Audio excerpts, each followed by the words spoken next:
Hi, fifth graders. I'm excited to do another reading lesson with you today. And today we're going to be focusing on making predictions while you read. I have another poster I wanted to show you. This is another one that you're going to see quite often this year. And it kind of goes along with that idea of the iceberg analogy that I was telling you about the past few days. But when we are reading, especially as fifth graders, now that you're becoming more advanced readers, it's really important that you are constantly thinking while you're reading. You can't be a lazy reader and just read the words that are right there on the page. You have to be making connections and asking questions and making predictions. Those are really critical for understanding the story. And like I said, there's a lot more to the story that is kind of hiding underneath the surface, waiting for you to discover. So here are some really critical skills. Like I've been saying the past few days, a lot of these things are probably not new to you. We're just going to do them more on a fifth grade level, at a deeper level, challenging ourselves within fifth grade text. So we've talked about asking questions before, after, and during your reading. We've talked about making connections, text to self, text to text, and text to world connections. Today, we're going to focus on making predictions. That's where you use clues in the text to guess what will happen next. These are not just random guesses out of thin air. These are picking up on clues, using what you know about the world, and making really meaningful predictions about what will happen. Just like with questions, you should be making predictions before you read the book, during the book, and then check in after and see, how did you do with your predictions? Did you pick up on some clues? Did you see what was coming? Or was the author really tricky and did they surprise you? That's not always a bad thing. I love when writers do that, when they really surprise me with something. And then you can see there's a few other skills that we're going to talk about. Visualizing, we'll get to tomorrow or later next week, and making inferences, summarizing, things like that. So these are kind of like the big important things that we're going to be focusing on as readers this year. All right, so let's dig in and let's take a look at making predictions. So, like I mentioned just a second ago, it says a prediction is a guess about what will happen next in the story. You can use pictures or text clues to help you make your predictions. So, for example, it might look like this: I predict that, or I think blank will happen because, and then you would explain. Again, these are not just predictions out of thin air, these are well thought out guesses. So you should be explaining how you came up with that prediction. When I read blank, it makes me think blank will happen. I bet the character will, or I wonder if blank will happen next. So I love that with predicting here, we're kind of combining connections. You might be thinking about something you've personally experienced and use that to help you make a prediction. I also noticed that some of the strategies that we were using in asking questions, those thick questions, are going to help us to make predictions. They're very connected here. Like I mentioned, you should be making predictions before, during, and after your reading. So before reading, you can look at the title, the pictures. I would even say the summary on the back of a chapter book should help you to make some predictions. During reading, you should be stopping every few pages to think about what will happen next. And then, like I mentioned before, after reading, you'll want to kind of check in and see, did I make accurate predictions? What clues helped me predict what would happen next? All right. So, forgive me, I have an eyelash that is bugging me today. All right. So, to practice making predictions, I'm going to read you guys truly, you're going to find I say this a lot, but this is one of my favorite books. I have a long list of favorite books, but this would definitely be toward the top for sure. This is a picture book, and you might be thinking like, I'm a fifth grader. I don't need to read a picture book, but this is a fabulous book. Also notice that this book has a medal. This is a Caldecott medal. So this is a book that is recognized for outstanding illustrations, and the illustrations truly are beautiful in this book.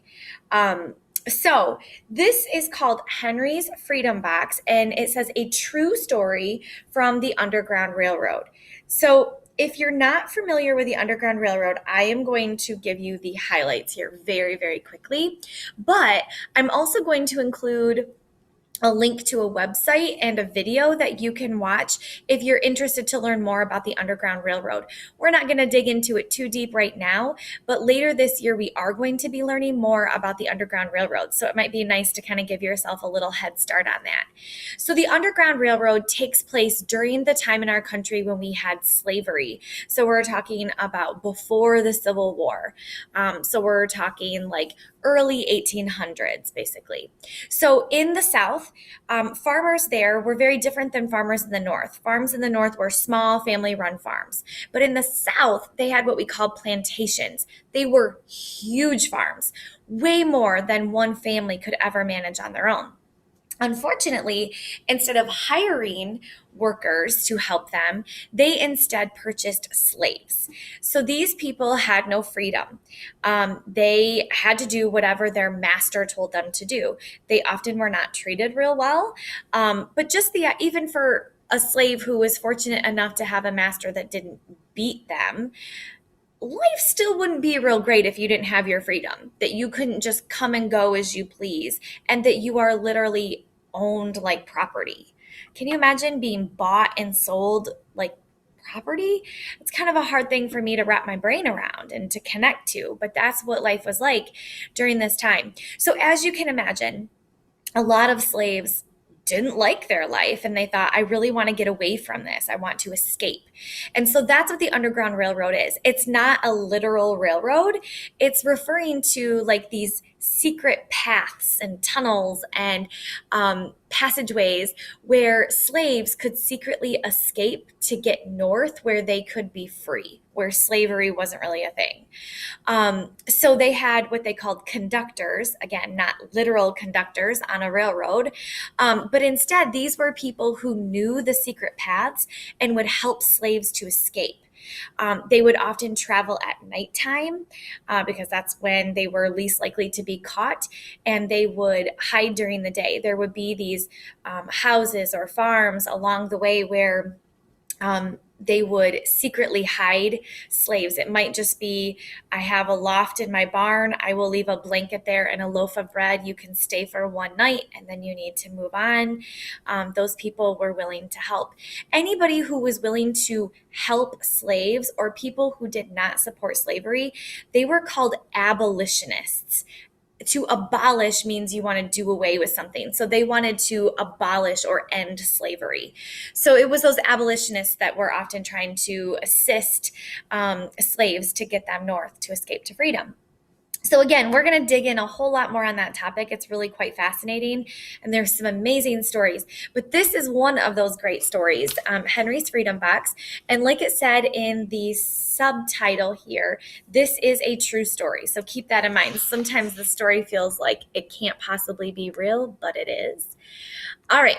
So Henry's Freedom Box. And as I go, I'm going to be making predictions. And I'm already thinking about the title. I know it's the Underground Railroad, so I don't need to make a prediction there. It's already told me that. So I'm just going to go ahead and assume that Henry is probably a slave. And when I hear Freedom Box, it makes me think that I'm going to predict that Henry is probably trying to get freedom somehow, some way. And I'm wondering if he's locking away hopes and dreams and ideas in a lockbox, or if it has something else to do with finding freedom. Curious to learn more. I'm going to be looking for clues, though, that will tell me. All right. Let's see if I can get it to focus here. That might help. Okay. Henry Brown wasn't sure how old he was. Henry was a slave, and slaves weren't allowed to know their birthdays. Henry and his brothers and sisters worked in a big white house where their master lived. Henry's master had been good to Henry and his family, but Henry's mother knew things could change. Do you see those leaves blowing in the wind? They are torn from the trees like slave children are torn from their families. So right away, I feel like there's a clue here.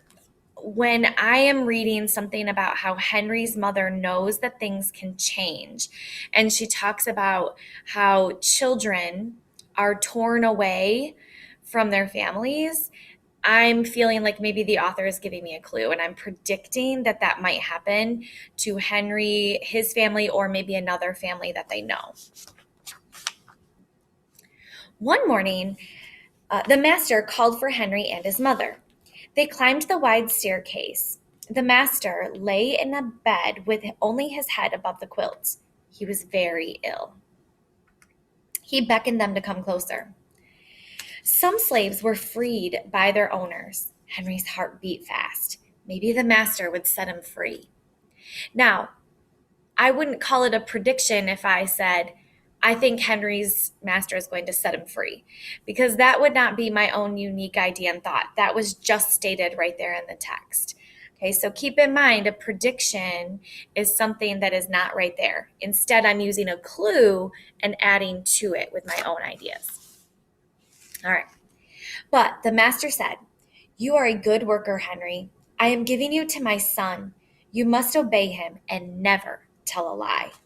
Henry nodded, but he didn't say thank you. That would have been a lie. Later that day, Henry watched a bird soar high above the trees. Free bird. Happy bird, Henry thought. Henry said goodbye to his family. He looked across the field. The leaves swirled in the wind. Again, I go back to that same prediction. His mom was talking about comparing how leaves are torn away, like children are torn away from their families if they're slaves. I feel like the author is giving me that clue again, and that's really making me predict that something bad is about to happen, that his family is going to get separated. Henry worked in his new master's factory. He was good at his job. "Do not tear that tobacco leaf," the boss yelled at the new boy. He poked the boy with a stick.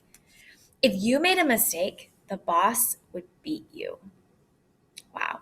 I feel like I could predict that maybe Henry is at risk. If he's new to the job, he might make a mistake. I'm worried that maybe that might happen to Henry, that he might get beat. Henry was lonely. One day he met Nancy, who was shopping for her mistress. They walked and talked and agreed to meet again.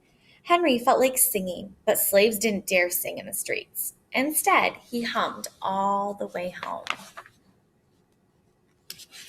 All right, just double checking. Okay.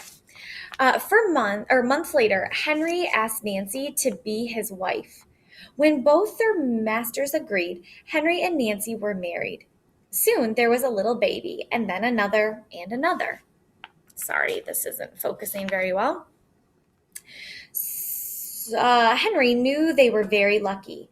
They lived together even though they had different masters. But Nancy was worried. Her master had lost a great deal of money.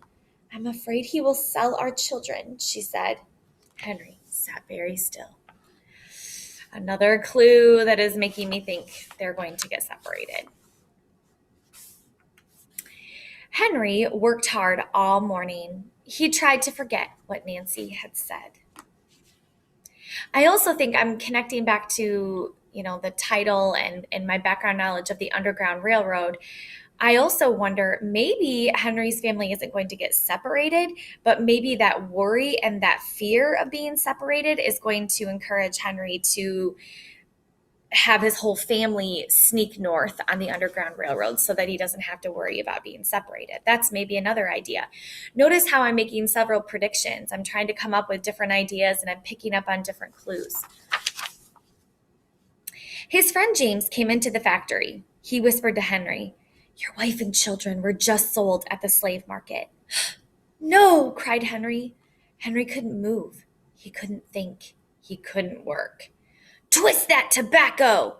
The boss poked Henry. Henry twisted tobacco leaves. His heart twisted in his chest. So that prediction of his family being sold and torn away seems to be true. At lunchtime, Henry rushed to the center of town. A large group of slaves were tied together. the owner shouted at them. Henry looked for his family. Father! Father! Henry watched his children disappear down the road. Where was Nancy? He saw her at the same moment she saw him. When he wiped away his tears, Nancy too was gone. Oh, so sad. Henry no longer sang. He couldn't hum. He went to work, and at night he ate supper and went to bed. Henry tried to think of happy times, but all he could see were the carts carrying away everyone he loved. Henry knew he would never see his family again. So I'm going to give you an example of a good prediction and a not so great prediction. I could predict that Henry is going to try to escape to freedom. It hasn't told me yet that he's going to do that. So technically that is a prediction. I don't know that I would say that's a real strong prediction. To kind of go back to the example of thick and thin questions, I think we could kind of use that same analogy with thick and thin predictions. It's pretty obvious from the title and everything that we know that he's going to try to escape. But I'm going to take it a little bit deeper. I know how much Henry loves his family, and I know how difficult it is for him to be separated from his family. So I wonder if he's going to try to figure out where his family went and escape to be with them, or again, I'm still sticking with that hopeful prediction that he's going to find a way to get his family and all escape so that they can be together. That new piece that I've added of him reconnecting with his family, that's a little bit stronger of a prediction. That's not something that is so obvious and right there on the page. Many weeks passed. One morning, Henry heard singing. A little bird flew out of a tree into the open sky, and Henry thought about being free. But how? He lifted a crate, and he knew his answer. Okay, so a crate has something to do with it. I'm also noticing in this picture, when they're talking about a crate, they probably mean like a wooden crate. Henry's freedom box. So he's somehow going to use a box or a crate to escape to freedom. He asked James and Dr. Smith to help him. Dr. Smith was a white man who thought slavery was wrong, so he would be called an abolitionist. They met early the next day at an empty warehouse. Henry arrived with a box. I will mail myself to a place where there are no slaves, he said. James stared at the box and then at Henry. Well, what if you cough and someone hears you? I will cover my mouth and hope, Henry said. So this is an interesting plan. So me describing slaves escaping on the Underground Railroad by walking for many weeks, trying to not get caught on these paths. Henry has a whole different way of doing this. Very different. Dr. Smith wrote on the box, to William H. Johnson, Arch Street, Philadelphia, Pennsylvania. And that would be far enough north that there are no slaves in Philadelphia. Henry would be delivered to friends in Philadelphia. Then he printed on the crate in big letters, this side up with care. Henry needed an excuse to stay home, or the work boss would think he had run off. So an interesting clue of how suspicious slave owners were of everything that their slaves did, because they knew there was this chance that they could escape. James pointed to Henry's sore finger, but Henry knew it wasn't bad enough. He opened a bottle of oil of vitriol. No, cried James. Henry poured it onto his hand. It burned his skin to the bone. Now the boss would have to let him stay home. Dr. Smith bandaged Henry's hand. They arranged to meet the next morning at 4 o'clock. So obviously his injured hand is his excuse to not work, but I am going to predict that this could later come back to be a problem. So he's going to try to escape. He's going to be in this box. There was a clue of Dr. Smith saying, what if you make a noise? What if somebody hears you? I wonder if there's a chance that his hand gets pinched or something happens and he calls out and maybe gets caught. I hope that doesn't happen, but it's a prediction. The sun was not up yet when Henry climbed into the box. "Ready," he said. James nailed down the lid. Dr. Smith and James drove to the station. The railway clerk tipped the box over and nailed a paper to the bottom. Dr. Smith begged the clerks to be careful, but they didn't listen. They threw the box into the baggage car. Uh-oh. Okay, so Henry is now officially in the box. They're mailing him north. There are so many predictions that can be made here. There's so many ways this can go right, but there are a lot of ways this can go wrong. So I want you to make a prediction really quick. Think to yourself, based on some clues, what do you think is going to happen next? I love this illustration. I think it does such a great job of showing how miserable this would be. Hours passed. Henry was lifted up and thrown again, upside down. He heard waves splashing. This must be the steamboat headed for Washington, D.C. The ship rode smoothly, but Henry was still upside down. Blood rushed to his head. His face got hot. His eyes ached. He thought his head would burst. He was afraid to move. Someone might hear him. Ooh, could that be a clue to help us make a prediction? "I'm tired of standing," someone said. "Why don't we move that box and sit on it?" said another. Henry held his breath. Could they be talking about his box? Henry was pushed. The box scraped the deck, and now he was on his right side, now on his left. And suddenly he was right side up. What a relief that must have been for him. So maybe you could make a prediction here. Is he going to be noticed? So the illustration is kind of cool because we can see that he's in the box. Obviously, these gentlemen don't know that he's in there, but maybe they'll find him. Maybe they'll hear him. Maybe they'll get suspicious. People would not take kind to a slave trying to escape. If you were caught, it was not good. Okay. "What do you think is in here?" said the first man. "Mail, I guess," said the first. "Mail, I guess," said the other. "I am mail," thought Henry, "but not the kind they imagine."